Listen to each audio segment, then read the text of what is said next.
your assignment is, because you've got a lot of territory, is to you do your homework. So you're going to look at stuff. You're going to go on Pinterest, start forming boards, ornamental trees, like the flowering trees, the understory ones. Look at what you like. Look at them in different contexts. Sizes, shapes, colors, when they bloom. April, May, June, what are they doing? Okay, look at those. So that's one piece of homework.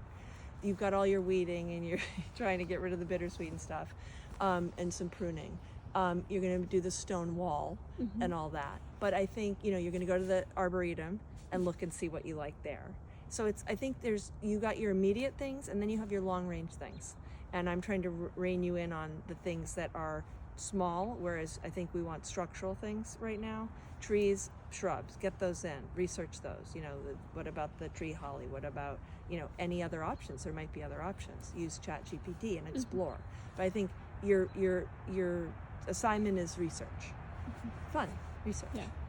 Okay? Okay.